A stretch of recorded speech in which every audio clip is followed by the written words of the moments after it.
Good day everyone. Today I'm going to discuss about effective teaching strategies for ICT. Effective teaching strategies for ICT.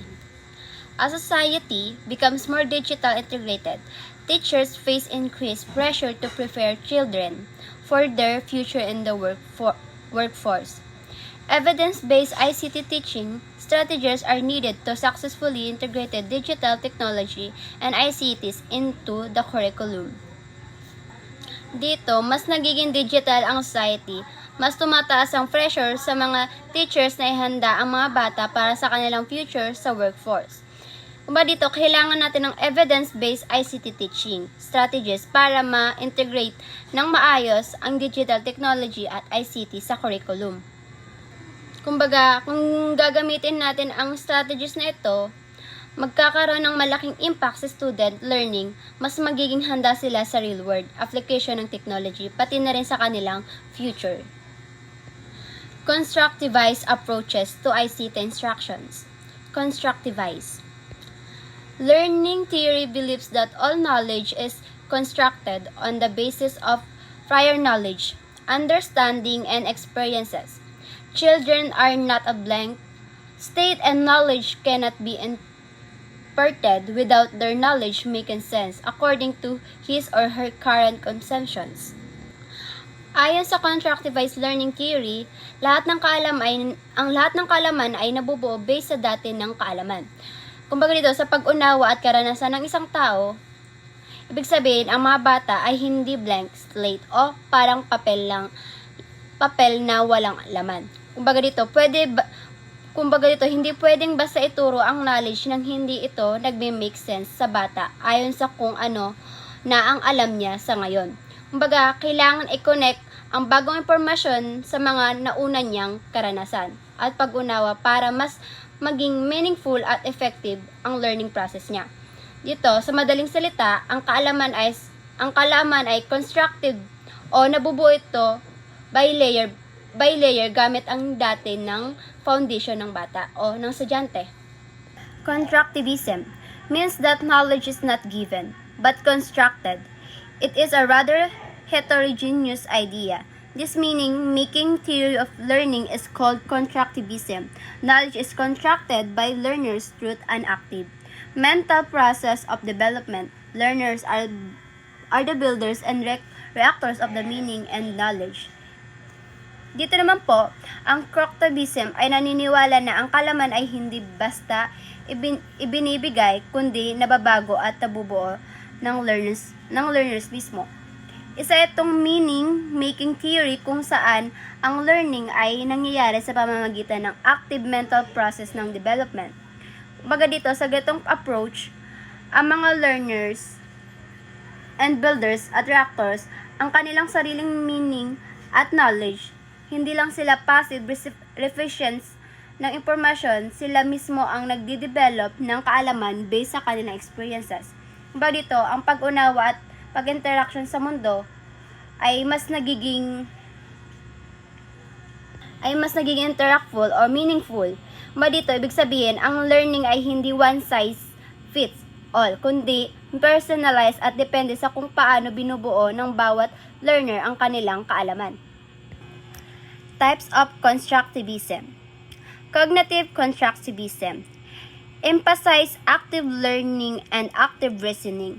Uses ICT like computer simulations for real-world experiences.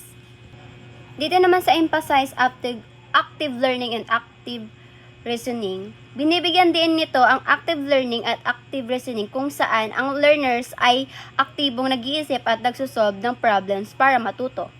Sa uses ICT like computer naman po, madalas na gumagamit ang ICT tools tulad ng mga computer simulations para ma-experience ang real-world scenarios sa control environment na tumutulong sa mas malalim na pag-unawa. Social constructivism. Assert knowledge is a mutual built within social context. Dito naman po, naniniwala na ang kaalaman ay sabay-sabay na nabubuo sa loob ng social context. Ibig sabihin, mas natututo ang mga tao sa pakikipag-ugnayan sa bawat isa. Promotes collaborative learning and social learning through social interaction. Dito naman po, pinapalaganap nito ang collaborative learning kung saan natututo ang mga students sa pamamagitan ng social interaction at for collaboration. Kumbaga dito sa ganitong paraan, mas nagiging interactive at dynamic ang learning process. Ang written notes. Providing written feedback on smaller assignments can be beneficial and less frequent in person settings. Kumbaga po dito sa written feedback, sa mga mas maliit na assignments ay isang magandang paraan upang magbigay ng feedback kahit hindi madalas nagkakaroon ng face-to-face sessions. Like, ano na lang po, halimbawa na lang, kapag nagbigay ka ng written notes sa mga tasks tulad ng quizzes o short essays, makakatulong ito sa mga estudyante para malaman kung saan sila mas kailangan mag-improve bago dumating ang mga susunod na lessons like mga grade or final exam, ganon. Audio feedback. Isa rin sa mga example ng formative feedbacks. An audio message can be a great way to communicate feedback you might have otherwise given in a person.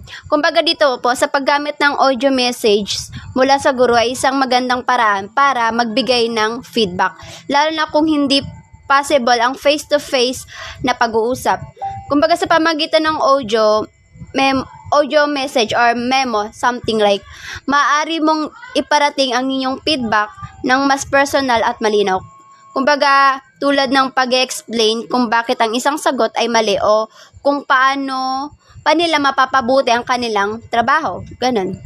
Halimbawa na lang po dito ang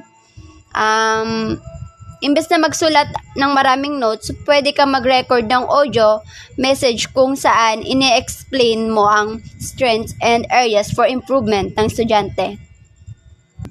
Video feedback.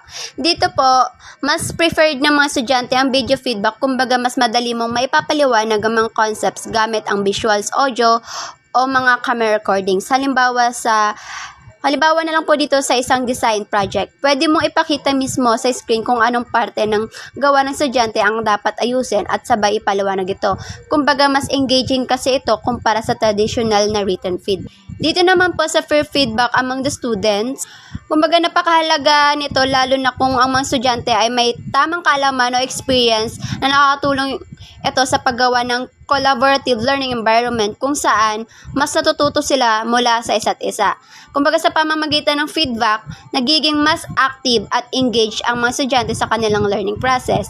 Kumbaga pwede rin sila mag-facilitate ng small group feedback activities during class meetings. Benefits of formative feedback. Formative feedback. Ang formative feedback ay mahalagang part ng learning process dahil ito ang tumutulong sa mga estudyante gaya natin na malaman ang mga kakulangan ng kanilang knowledge at mga areas na kailangan i-improve. Sa pamamagitan nito, nagkakaroon sila ng mas malinaw na picture kung saan sila dapat mag-focus at kung anong mga resources ang kailangan nila o mga readings o tutorials o group discussions.